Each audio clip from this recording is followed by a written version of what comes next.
Hello, hello, hello, and surprise. It's been a long time since I've uploaded anything on my YouTube channel. I know. Did you miss me? Hi. This is Conversations with JR, and I am back. I have been busy.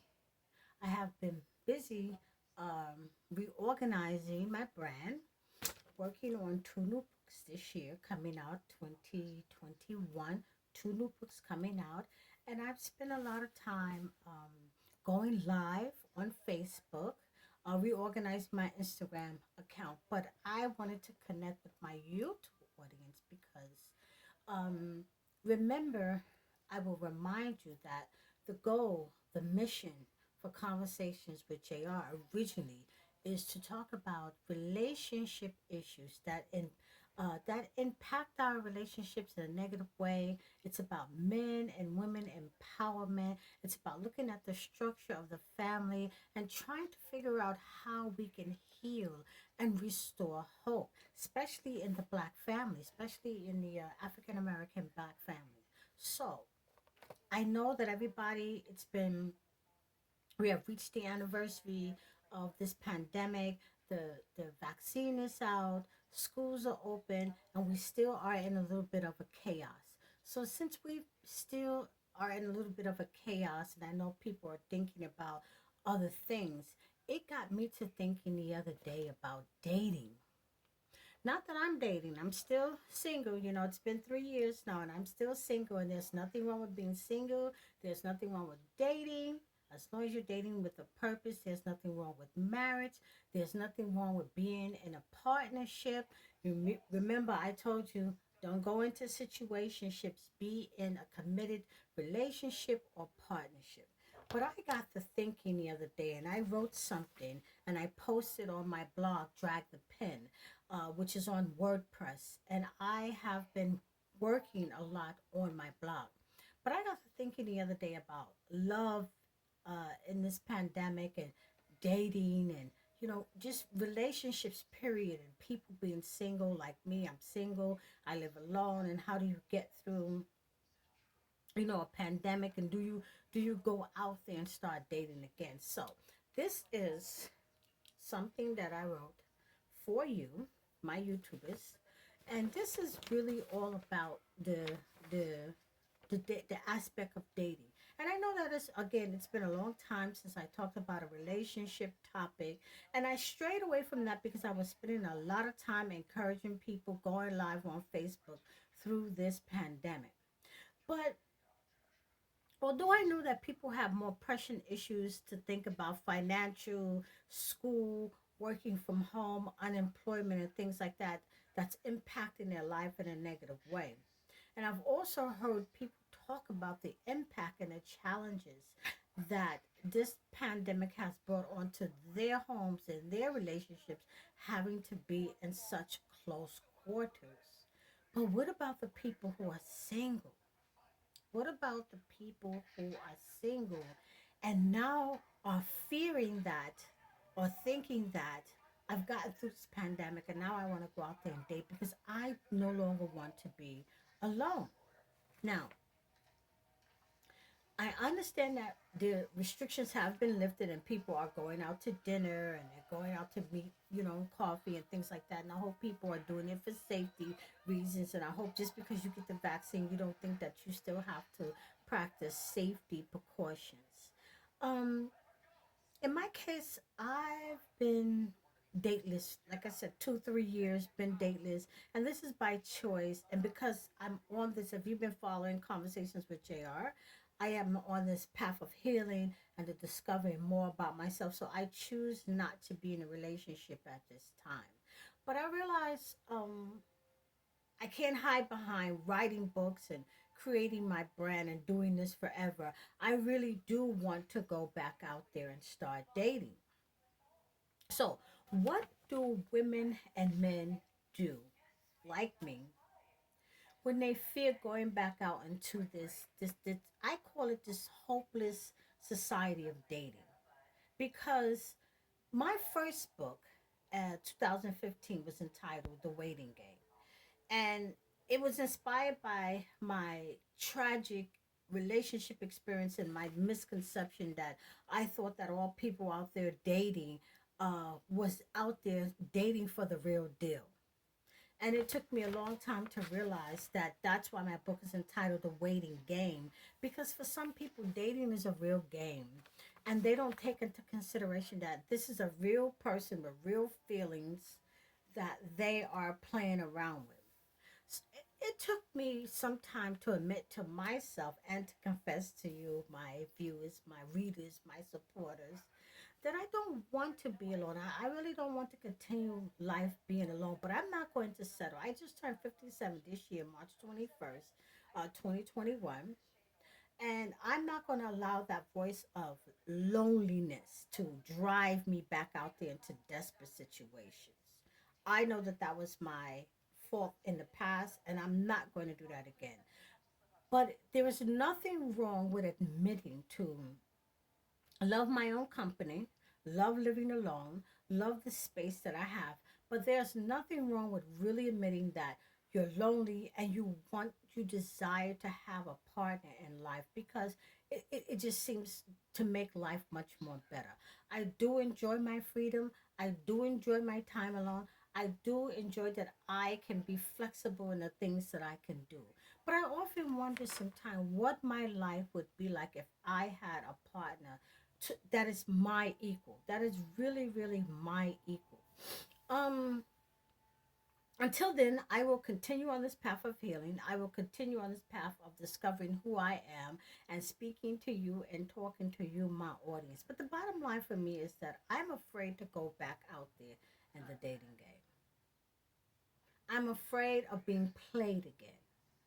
No matter how much you heal, no matter how much books you read, no matter how much therapy you get, you know, sometimes the heart wants what it wants, and you forget all of that information that you acquired when you get these men that you meet.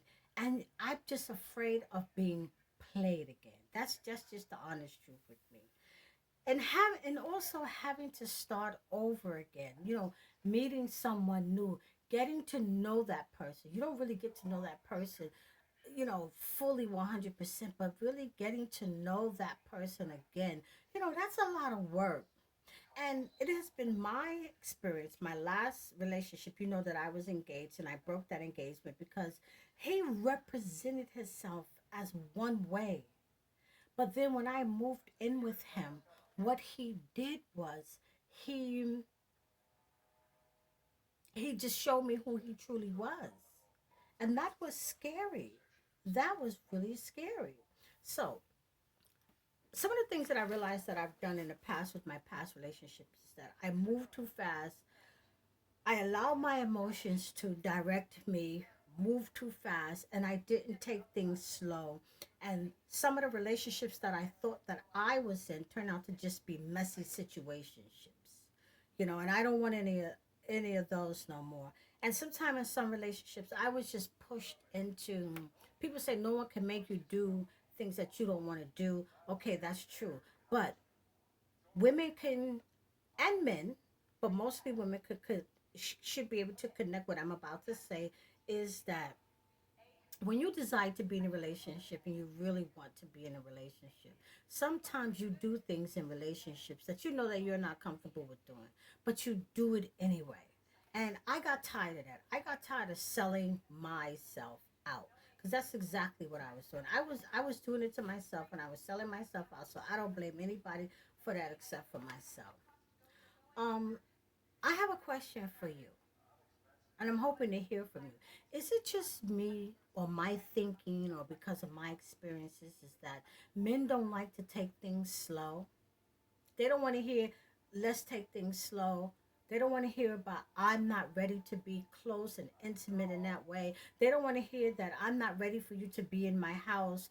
I don't want you to sleep over at my house. I prefer not to. They don't want to hear that. It's to me, it's that if they feel like if they're spending their time, spending their money, which I don't want them spending their money on me anymore. If they're spending their time and they're spending their money, they feel that they need to be rewarded.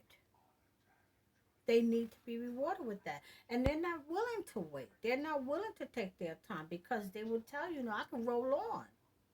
And so that has been like some of my past experience. As I was saying, I had a birthday this year and I'm 57 years old. And it's also been my experience that men my age, I probably get a lot of flack from saying this, but I'm talking from truth.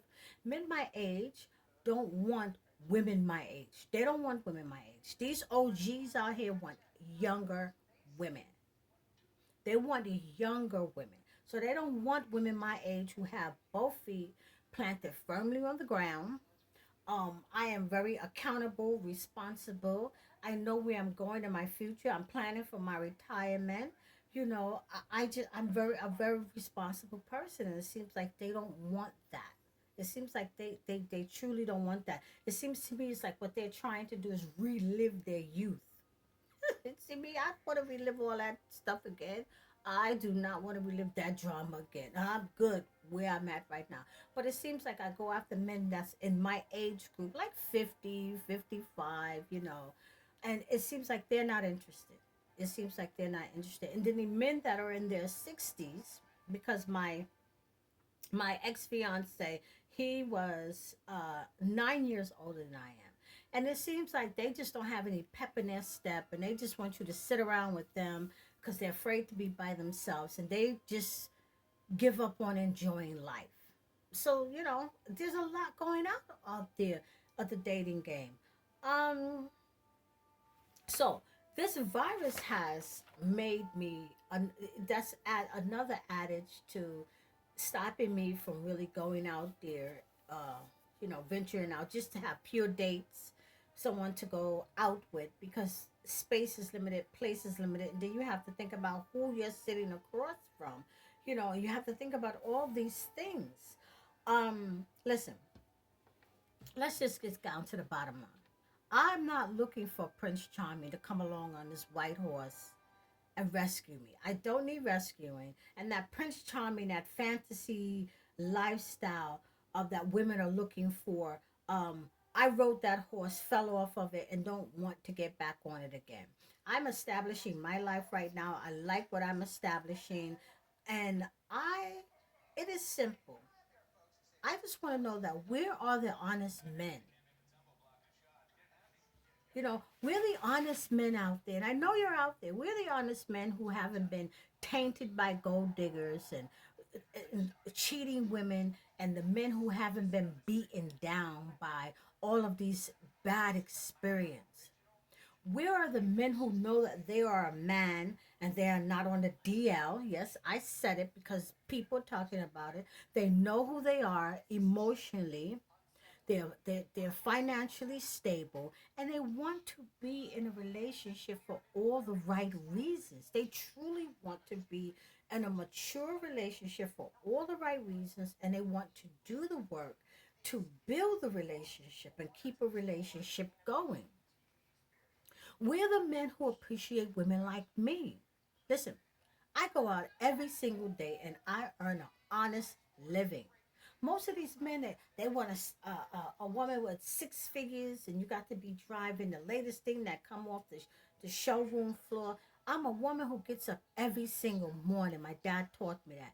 And I go out there and I earn an honest living. I have been able to take care of myself since I have been living on my own since the age of 30. Even before that, you might as well say since the age of 24.